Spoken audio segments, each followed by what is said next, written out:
Bienvenida a Mendoza, muchas gracias por todo lo que nos estás dando y fundamentalmente sé que hay una historia tras tuyo, una trayectoria científica, pero también una trayectoria de vida. O sea, entiendo que vos te recibiste en una época que la Universidad de Buenos Aires estaba en una etapa buena, en un apogeo. Sé que o tuviste que soportar esa, esa oscuridad que hemos tenido muchas veces en la historia de la Argentina. Así que bueno, contanos cómo te recibiste, por qué te gustó la meteorología, cuáles eran tus cosas, tus ideas en aquella época. Bueno, te agradezco mucho personalmente el haberme invitado a participar y he venido con una enorme alegría. eh,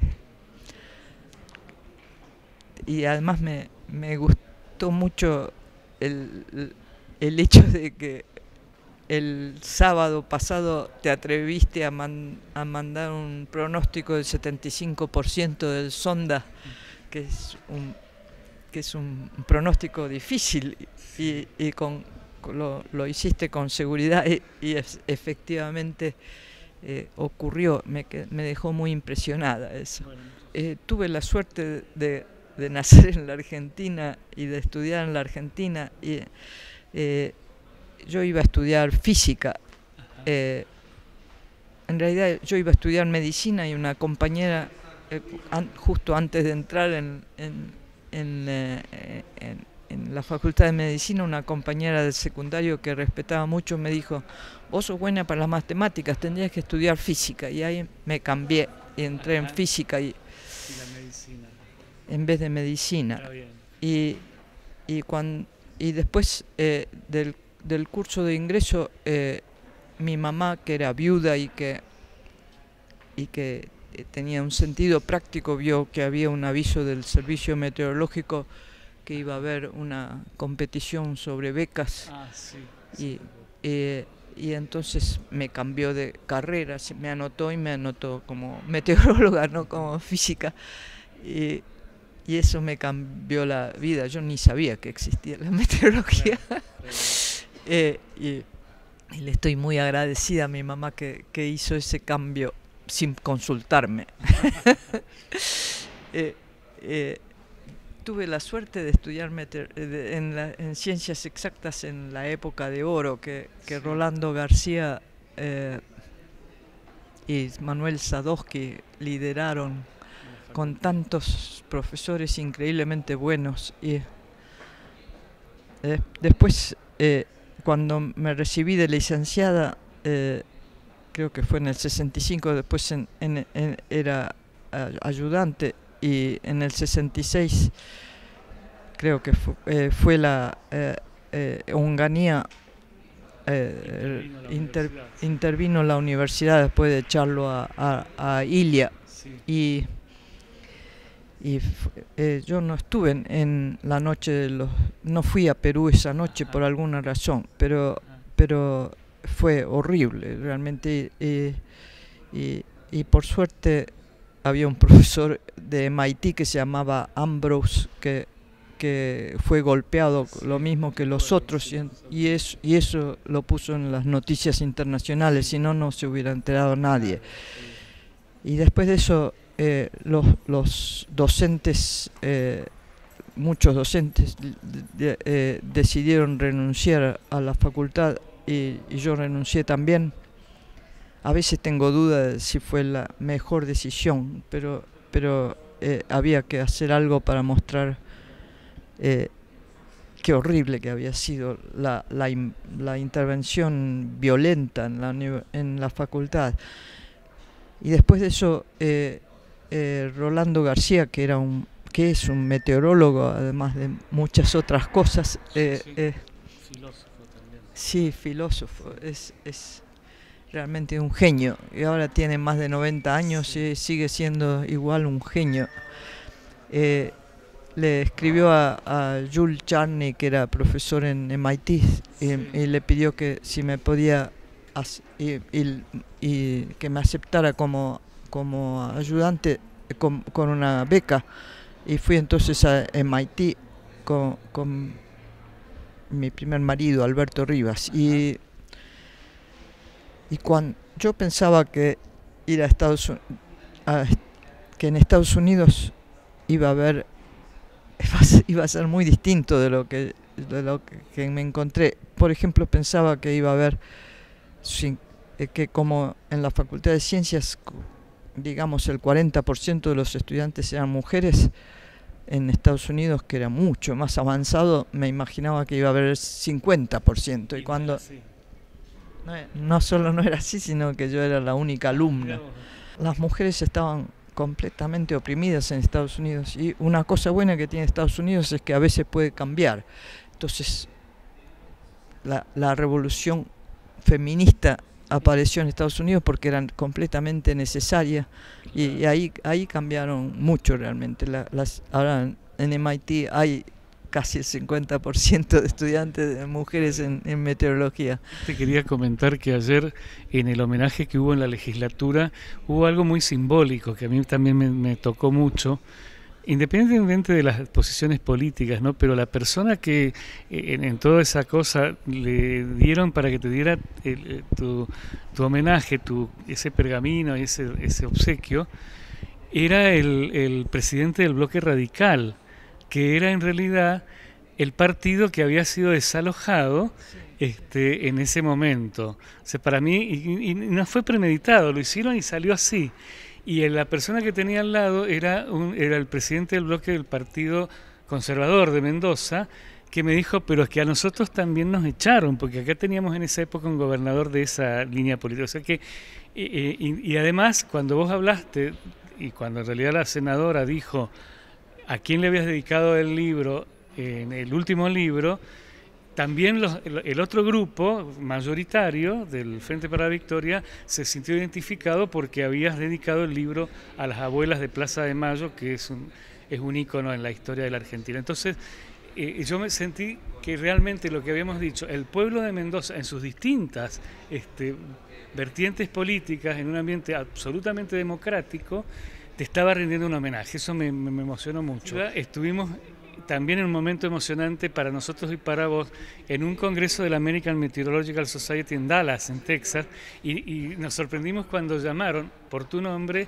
y en ese momento te dieron uno de los tantos premios que recibiste. O sea que empezamos cada vez a descubrir cada vez más qué tesoro que teníamos, ¿no? Los argentinos, y qué suerte que la teníamos cerca. Eso te lo digo porque es algo que merece que los estudiantes y los docentes de la Universidad de Cuyo lo sepan.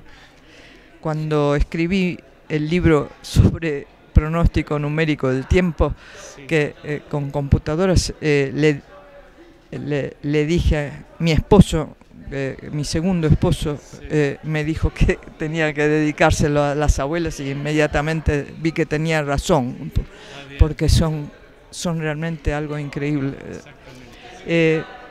Después que terminé el doctorado en MIT, me fui al Uruguay con mi primer marido. ¿Viviste en Uruguay después? 2 años, y después vino la dictadura en el Uruguay. Entonces nos volvimos a Estados Unidos, porque me fui al Uruguay porque no podía volver a la Argentina. Claro, está bien. Y bueno, nos volvimos a Estados Unidos, y yo seguí trabajando en MIT, y ahí fui la primera profesora mujer que tuvieron. Me nombraron profesora,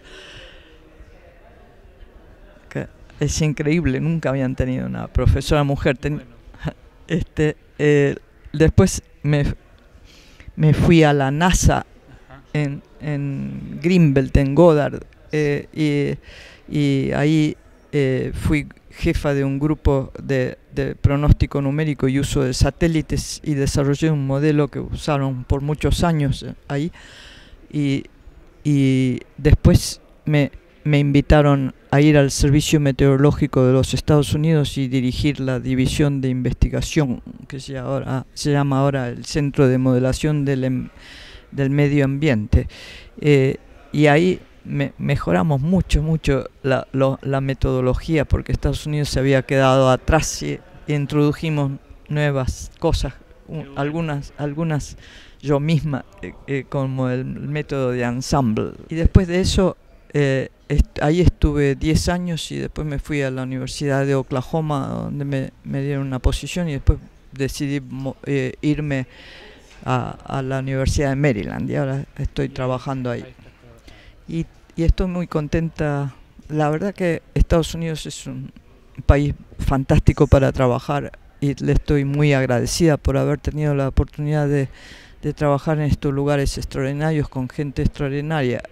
Lo mismo que hay gente extraordinaria aquí en la Argentina, aunque no todas las cosas que hace Estados Unidos en muchas cosas no me gustan, pero por ejemplo el servicio meteorológico de Estados Unidos ha sido muy progresista y ha insistido en dar los pronósticos públicamente a través de la página web, dar todos los datos, y eso, y también establecieron el escritorio sudamericano, donde muchísima gente se formó. Sintéticamente, ¿algún mensaje como corolario de todo este modelo que me pareció fantástico? Yo no sabía que se podía hacer del diagnóstico que hiciste de lo que pasa en el planeta, de las variables que hay que considerar, y un poco, a ver, si me quedo yo dudando si podemos ser optimistas o no respecto a la situación de la densidad de población, de la desigualdad de los muchos ricos y de los pocos ricos y de los muchos pobres, tanto en lo que se refiere a la población en general como en lo que se refiere a países dominantes y demás, y todo ese afán de riqueza que está destruyendo al planeta. Y bueno, y ver si podemos ver, aunque sea un octavo, no digo 8 octavos de cielo despejado, pero al menos uno que nos dé una esperanza, o por lo menos enseñarle a las generaciones nuevas que nos están observando qué le tenemos que decir y por qué tienen que luchar, digamos, ¿no? En particular hicimos un modelo muy pequeñito de solo 4 ecuaciones, que es como eso que se llama predador y presa, el modelo de predador y presa, donde la naturaleza es la presa y la población humana es el predador. Pero decidimos que había que separar la población entre los ricos y los pobres. Los pobres son los que trabajan, los ricos son los que acumulan la riqueza. Y lo que encontramos fue que es posible completamente llegar a tener más que un octavo. Es seguro si uno usa los recursos naturales en forma sostenible, de manera que, por ejemplo, la población usa lo que la naturaleza renueva cada año. Eso es lo que usamos. Entonces y además tenemos una sociedad equitable, donde no hay una diferencia grande como existe ahora entre los ricos y los pobres, entonces es posible llegar fácilmente a un estado de equilibrio y felicidad, digamos. Pero si sobreexplotamos la naturaleza, como lo estamos haciendo ahora, porque las corporaciones quieren ganar todo el dinero posible lo más rápido posible, y no les importa nada a las generaciones futuras. Si sobreexplotamos la naturaleza y pasamos la capacidad de carga de la naturaleza, que es el número de personas que pueden ser mantenidas en forma sostenible, o si sobreexplotamos la naturaleza, o si tenemos una diferencia grande entre ricos y pobres, entonces la sociedad va a colapsar, porque estamos usando los recursos naturales que son finitos como si fueran infinitos. Y como dijo alguien, como dijo Gustavo Neco, un americano dijo: si tenemos recursos finitos, pensar que podemos crecer infinitamente, para pensar en eso hay que ser o loco o economista neoclásico. Hay toda una nueva generación que quiere cambiar las cosas, porque me parece que ellos, no sé si por intuición natural o porque nos escuchan a nosotros y ven nuestros trabajos, quieren modificar un poco el estilo de vida y que a lo mejor modificando un poco, consumiendo de otra manera, viviendo más en armonía con la naturaleza, defendiendo y protegiendo a la naturaleza, de repente algo podemos hacer. Y ahí yo a veces no soy tan optimista, por ahí podemos asumir un poco más los octavos de luz, ¿no? ¿No es cierto? Con un cambio de actitud de cada uno y de cada uno de los países respecto a toda esta problemática. No cabe ninguna duda de que si la juventud decide cambiar las cosas, lo va a poder hacer. Gustavo Neco de nuevo mostró que en Francia hay un movimiento está creciendo que se llama decrecimiento equitativo, o sea que tenemos que bajar la consumición y la población en forma equitativa, y eso va a permitir llegar a una situación de equilibrio con la naturaleza y donde va a haber mayor felicidad, porque la gente, como dicen, la gente que es feliz no consume demasiado. Exactamente. Hemos podido aprovechar a este evento del Congreso de Meteorología y fundamentalmente con gente que es trascendente a nivel mundial, que es Eugenia, que está hoy a mi lado, y que le agradezco muchísimo el tiempo que nos ha dedicado un poco para transmitir toda esta historia de ella, para que la juventud, las nuevas generaciones sepan de qué se trata, por qué somos a veces como somos, los más grandes, y para que muchas cosas que no tendrían que haber ocurrido no ocurran nunca más, y para que muchas cosas que tienen que ocurrir, ocurran.